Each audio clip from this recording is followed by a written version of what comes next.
हुकूमत ने गरीबों के बाद अमीरों को भी झटका दे दिया। हाई ऑक्टेन पेट्रोल की कीमत में 200 रुपये इजाफा कर दिया। 334 रुपये लीटर मिलने वाला हाई ऑक्टेन पेट्रोल अब 534 रुपये लीटर मिलेगा। वज़ीर आज़म शहबाज शरीफ के ज़ेर सदर इजलास में अहम फैसला कर लिया गया। वज़ीर आज़म ने नोटिस लिया था कि महंगी तरीन गाड़ियों में इस्तेमाल होने वाले हाई ऑक्टेन फ्यूल पर लेवी बढ़ाई जाए, जिसके बाद हाई ऑक्टेन फ्यूल पर मौजूदा लेवी 100 रुपये फ़ी लीटर से बढ़ाकर 300 रुपये फ़ी लीटर कर दी गई। फैसले के बाद हुकूमत को तकरीबन 9 अरब रुपए माहाना बचत मुतवक्के है, जिससे आवाम को रिलीफ दिया जाएगा। फैसले से पब्लिक ट्रांसपोर्ट और हवाई जहाज़ों के किरायों में इजाफा नहीं होगा।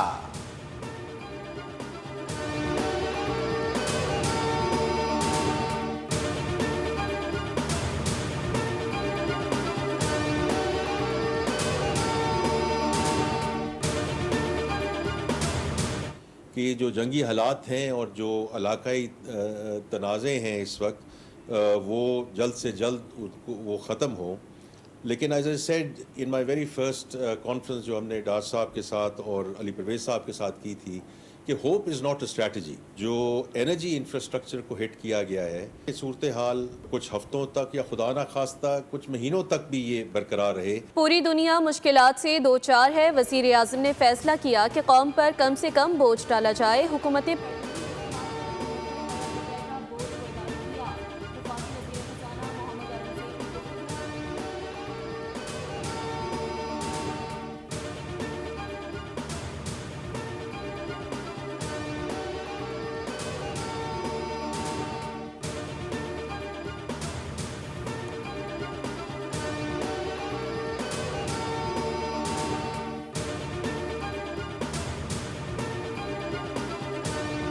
PSL तो हम करेंगे इंशाल्लाह ताला, और 26 से ही शुरू होगी। जब तक ये थोड़ा सा क्राइसिस चल रहा है, हो सकता है 10 दिन में ख़त्म हो जाए, हो सकता है 15 दिन में ख़त्म हो जाए, उस वक्त तक हम स्टेडियम में क्राउड को इजाज़त नहीं देंगे। तो जो मतलब ये है कि मैचेस जो होंगे वो बगैर क्राउड के होंगे। मैचेस हमारे इस दफ़ा हमने फैसलाबाद में भी रखा था, पेशावर में भी रखा था, पिंडी में भी होते थे। इस दफ़ा कोशिश कर रहे थे कि नहीं मुमकिन हुआ, लेकिन अगले साल इंशाल्लाह ताला हैदराबाद और मुजफ्फराबाद में भी करेंगे।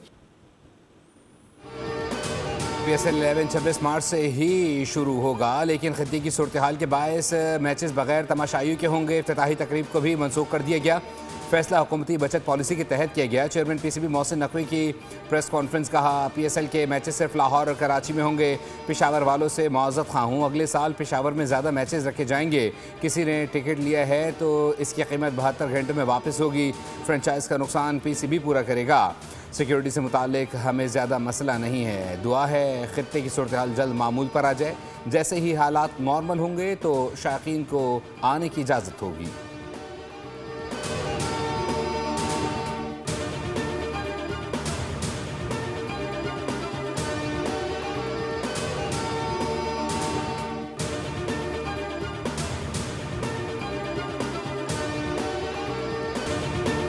ईरानी मिसाइल हमलों ने जनूबी इसराइली शहर डिमोना और इराद में बड़ी तबाही मचा दी। कई इमारतें तबाह, 6 अफराद हलाक हो गए, 150 से जायद जख्मी। ऑपरेशन वादा सादिक में वस्ती इसराइल के 10 मकामात को मिसाइलों का निशाना बनाया गया। इसराइली हुकाम के मुताबिक ईरान ने क्लस्टर वॉर हेड वाले मिसाइलों से इस्तेमाल किया है। डिमोना में ईरानी बैलिस्टिक मिसाइल हमले की वीडियो भी मंजर आम पर आ गई, जिसमें मिसाइल को शहर पर गिरते हुए देखा जा सकता है। ईरान ने नेतन्ज में अपनी जौहरी तनसीबात पर अमरीका और इसराइली हमले के जवाब में इसराइली एटमी मरकज़ डिमोना पर यके बाद दीगरे 2 हमले किए हैं। डिमोना और इराद पर ईरान के हौलनाक हमलों के बाद इसराइल ने पूरे मुल्क में तालीमी इदारों में छुट्टी दे दी है। इराद के अस्पताल ने ईरानी मिसाइल हमले के बाद हंगामी हालात नाफिज कर दी। इसराइली मीडिया के मुताबिक इराद पर हमले के वक्त रिहायशियों के लिए अलर्ट भी जारी ना हो सका। हमले के वक्त मुतादिद अफराद चहलकदमी कर रहे थे।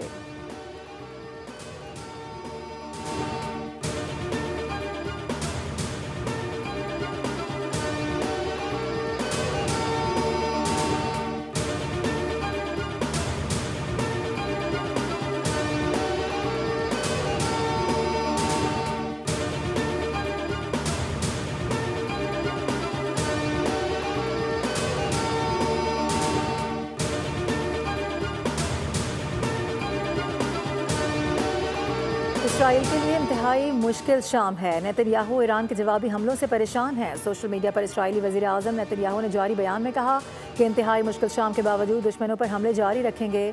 ये हमारे मुस्तकबिल की जंग है।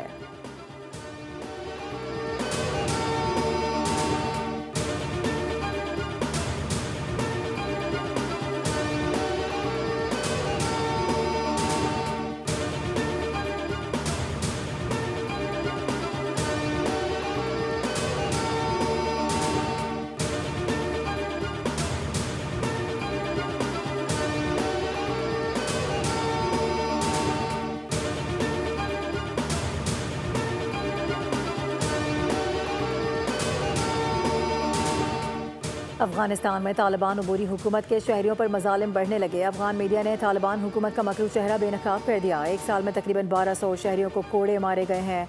6 अफराद को फांसी दी गई है। सजाएं काबुल, हेरात, बलख, कंदार, नंगरहार, खोस्त और बदख्शां में की गई है। अफगान मीडिया के मुताबिक 8 माह के दौरान तकरीबन 100 खवातीन को कोड़े लगाए गए।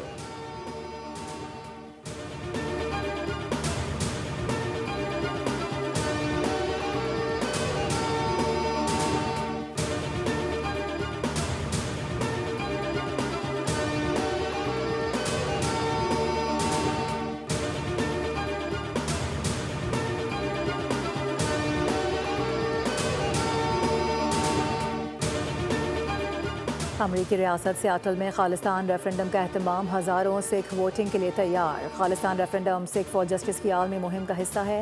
रेफरेंडम की क़यादत गुरबचन सिंह पन्नू कर रहे हैं। अमरीका से कबल कनाडा और ओटावा में खालिस्तान रेफरेंडम 23 नवंबर 2025 को मुनक़्क़िद किया गया था। गुज़िश्ता रेफरेंडम्स में लाखों की तादाद में सिखों ने खालिस्तान के हक़ में वोट कास्ट किए थे।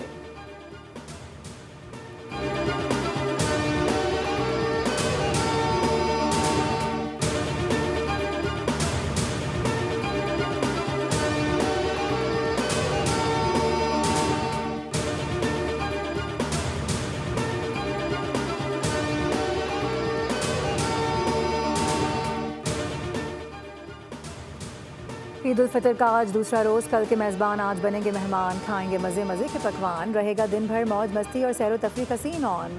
बच्चे ईदी बटोरने में मगन। कोई दोस्तों के साथ मसरूफ़ है तो कहीं दावतों के दौरान हल्ले गुल्ले का है प्रोग्राम।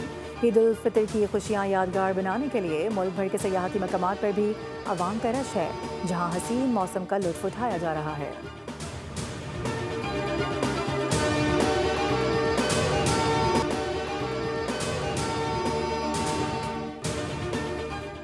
बरतानिया ने अमेरिका को ईरान पर हमलों के लिए अपने अड्डे इस्तेमाल करने की इजाज़त दे दी। डाउनिंग स्ट्रीट के मुताबिक बरतानवी मफादात के तहफ़्फ़ुज़ के लिए इक़दाम जारी हैं। ईरानी वज़ीर ख़ारजा अब्बास इराक़ची ने रद्द-ए-अमल देते हुए कहा कि बरतानवी वज़ीर आज़म अपने शहरियों की ज़िंदगियाँ ख़तरे में डाल रहे हैं। अमेरिका और इसराइल के हमलों के दरमियान हॉर्मुज़ खोलने पर बात नहीं हो सकती। दुनिया को ईरानी ताकत के साथ तवानाई तनसीबात गैर महफूज होने का अंदाज़ा हो चुका है। आर्जी नहीं, मुकम्मल, जामे और देर पा जंगबंदी चाहते हैं।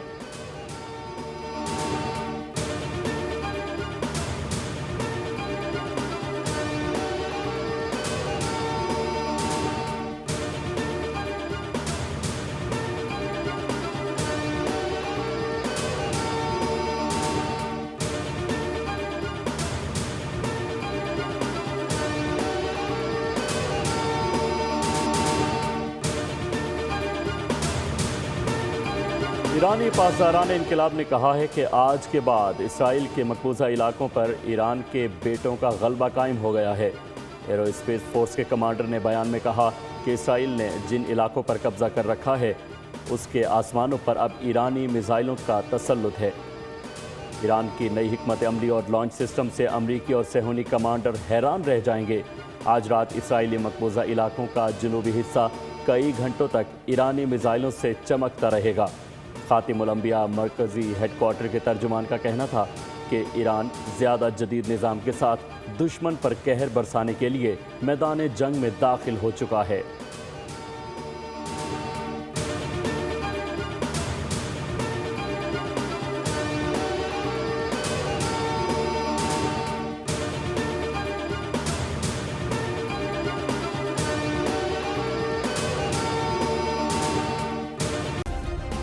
सब्सक्राइब करें और बेल दबाएं ताकि कोई खबर रह न जाए।